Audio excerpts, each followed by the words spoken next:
afternoon.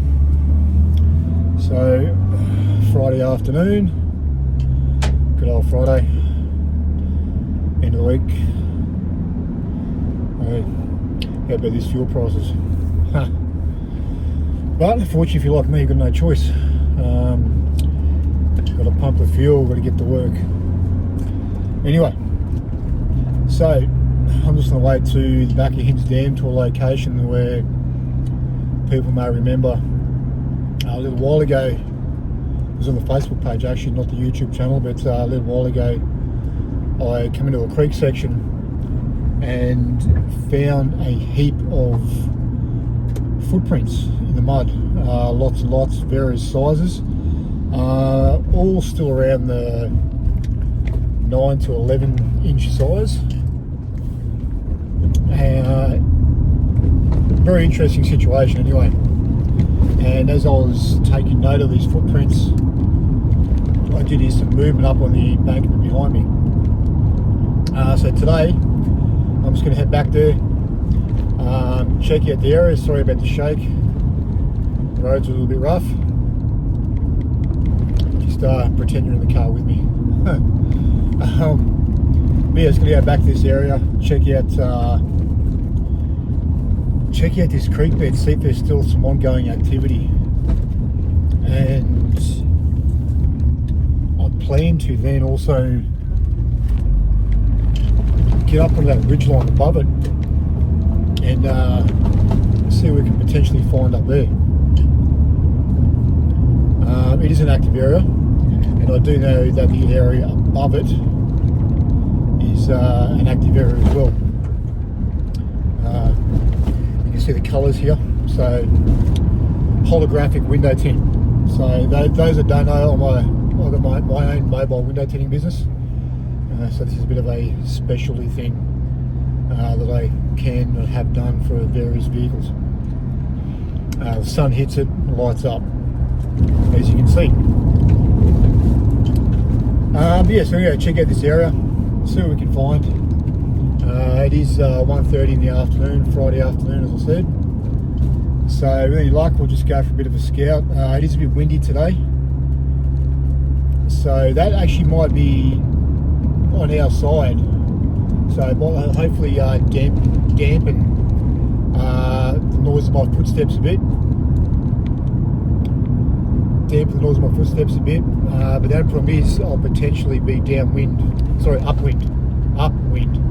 So they may be able to smell me if they're around. Not that I stink all the time, but hopefully it'll be okay. But either way, this wind is going to hopefully mask a bit of my footprints, bit of the sound of me moving through the forest. So anyway, we're on the way there now. See how we go.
down in the area. And it is as people might remember, this is all much clearer, so all the vegetation's coming back. There's much less silt and sand, I guess, with the weather and kind of stuff that we've had to wash that through. Now it's exposed a lot of rock. So it's not as black and white as it was last time I was here. Now the trail I come in on, it is a very pronounced trail. So people obviously do come down here. We do have shoe prints here and here, a couple of ones like that. But the intriguing thing is, now there's a ridge line just here. So up halfway up here is where I had the movement last time I was here. So somewhere up in there I could hear the movement. And I come from a creek system down through here which comes right up on top of the mountains up here. It's a pretty big trek. So I was checking out the footprints here. And as I was filming and talking about the footprints, something up here moved through the foliage. I didn't catch anything, but anyway, as you can see, this has changed. If people remember the video, there's no vegetation, it was all sand, there wasn't too much rock. There was also more water. Now coming back to these human footprints, so as we can see, getting the light, now there's shoe prints. Now, the other side of this is, of course, I didn't bring my bloody tape measure. It does appear that this here is a bear footprint. And there's another one here which has toes. And if I just line that up, this side of my foot, so it'd be like a size 13, 14. So it is hard to say because, I mean, there's all these human shoes here as well, but there are a number, 1, 2, potentially 3 of his bear footprints. Got the heel, got the arch here, some toe impressions here as well. It's a right foot. That one there's a left foot.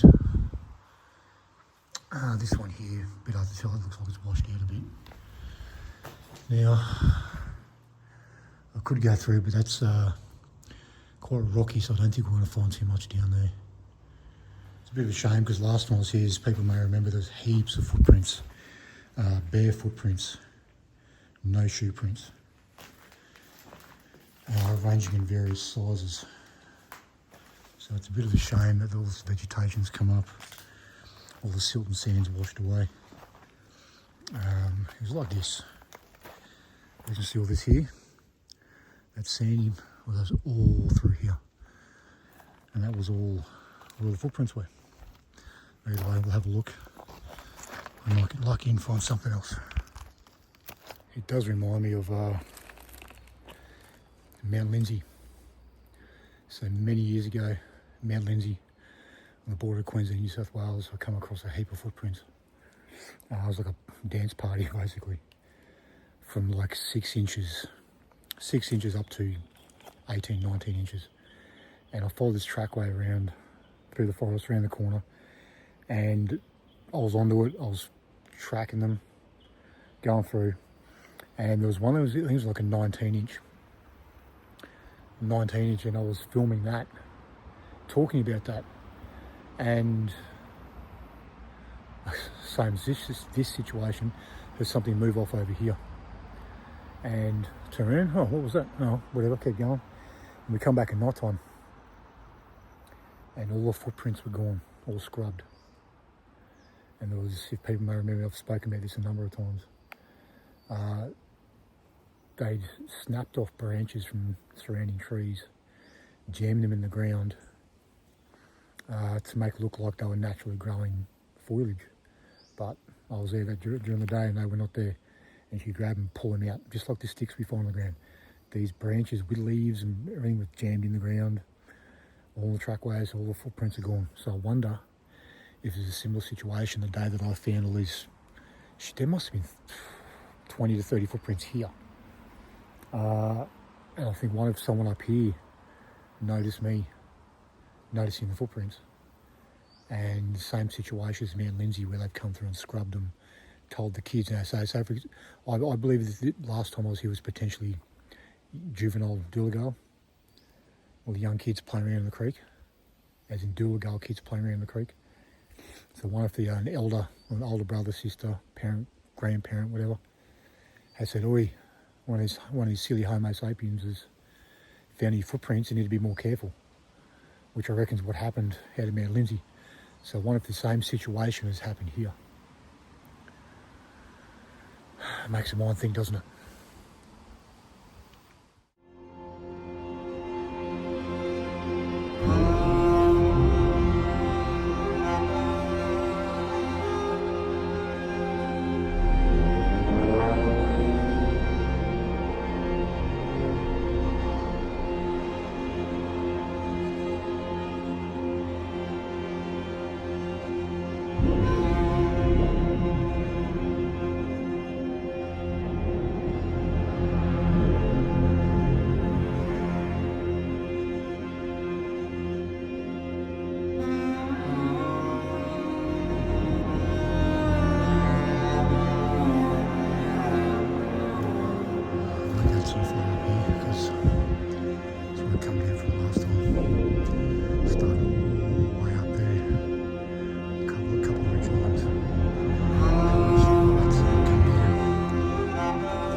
So just coming into this area, I've just come up the creek system a little bit from where the footprints were found.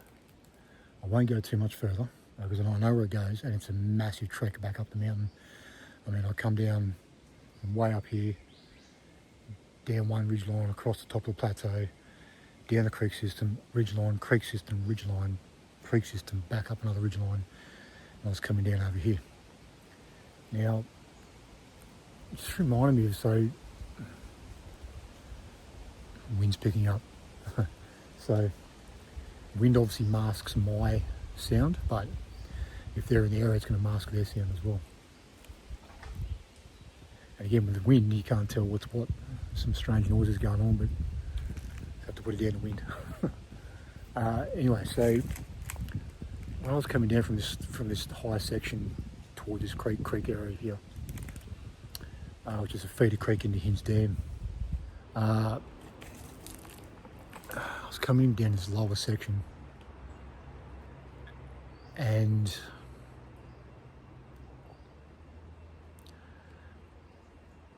up there was this area, real creepy, spooky kind of area. Massive boulders covered in moss and vines.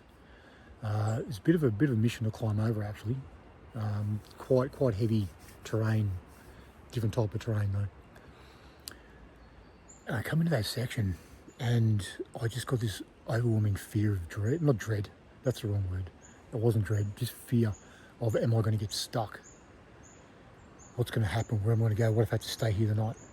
Even though I had enough water, I had enough food, I'm a life straw, and people don't know what a life straw is. A life straw is a filtered suction device, so you can drink out of creeks and streams, and it filters the water. So if you do run out of water, you do have a way of getting some kind of a water intake. So again, I had the water, had the food, had the life straw. I also knew exactly where I was and the direction I had to go. And I had to physically tell myself, calm down, you're going a bit over the top here.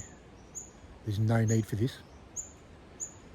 Remind myself of what I just said about the food and the water and that. And I then carried on, but it was just a real sudden whack of fear.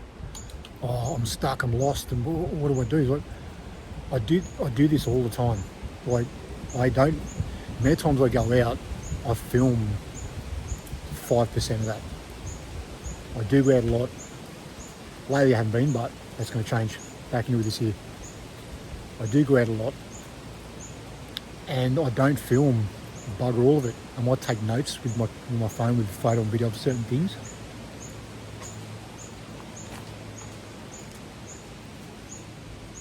So like a tree was about to fall in. but I don't film. There's so many weird noises going on, but it's the wind. I've really had to compose myself, get things sorted out in my head, and just relax. But it reminds me, like,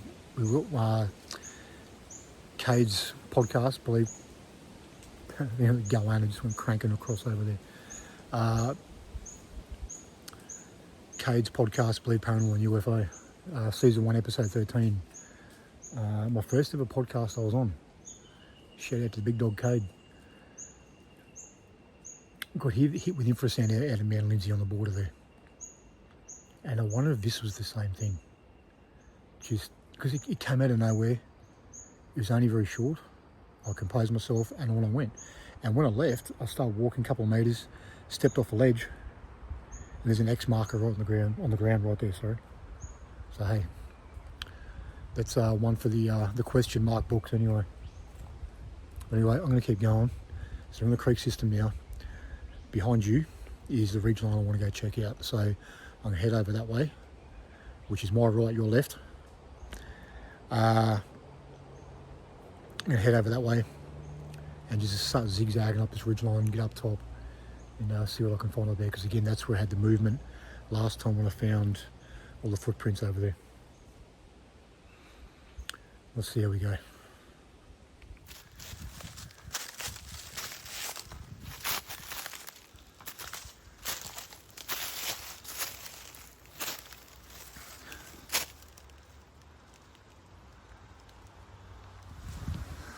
Just a reminder as well, if people are doing this kind of thing, just be vigilant. Pay attention to your noises in this kind of weather with this wind, especially like doing this kind of thing. A lot of old trees in here, a lot of trees that are rubbing together. Being this kind of wind, that's what's happening. Some big branches are falling down around the place. So always pay attention to those cracks, those rub marks. Just have a bit of a glance up. Just make sure nothing's going to come cracking down on top of your head.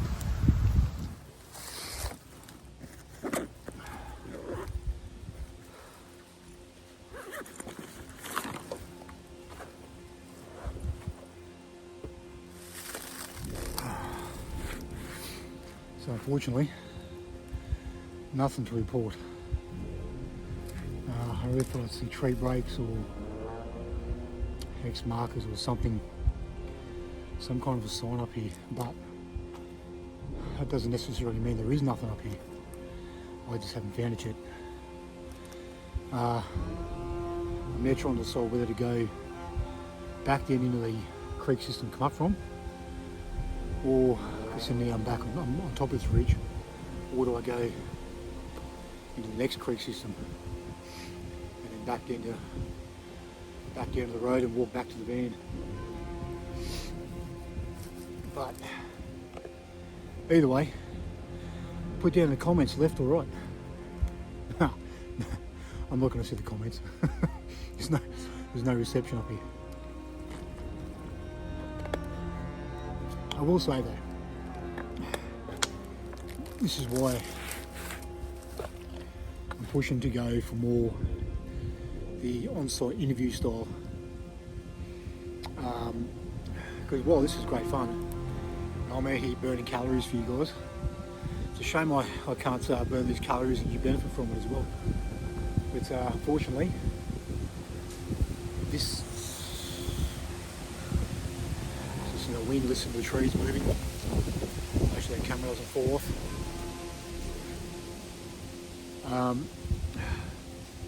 Well, it's great to do this kind of stuff.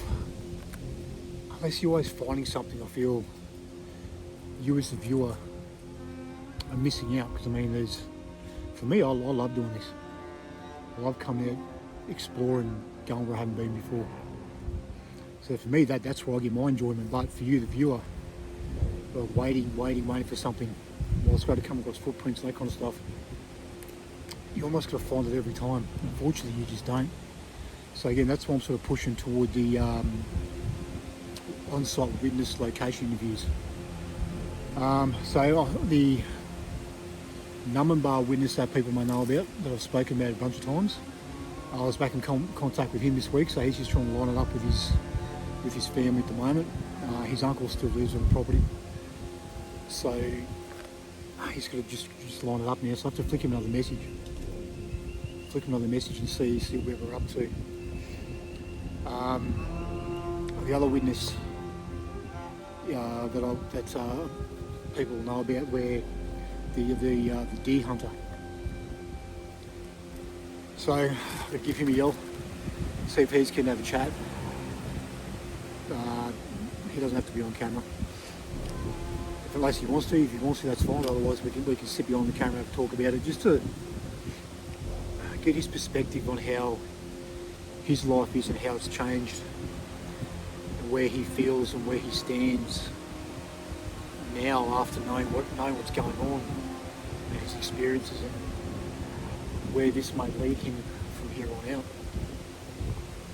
So I'll get that lined up very shortly too. But anyway, this is just a quick video, just because I get asked all the time about what's happened with the YouTube channel.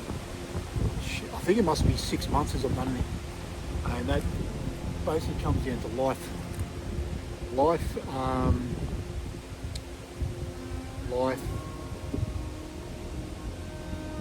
Sorry, little big noise. Yeah. Either way. So based on this one, so it's an easier both ways. Either way, I'll get this YouTube channel sorted out, and again, that's what I was going to say as well. Doing this is great, filming this is great, but as a lot of people know, my main goal is not to capture these beings on camera. It's to make contact with these beings and to find an area that I can establish those means by doing so. Try and get a relationship going, because it's been years since I've been in that position to have ongoing interaction and contact, and I'd love to have another situation like that. It's just a matter of finding that situation, finding a location and establishing that contact, establishing that relationship. That's my main goal. Hence why the interviews is the main directive, not you getting bored watching me walk through the forest all the time. Anyway, more to come. Hopefully this has satiated your appetite for now. Bit of an update on this and that, and we're back shortly, and we'll get things kicked off, eh? Cheers.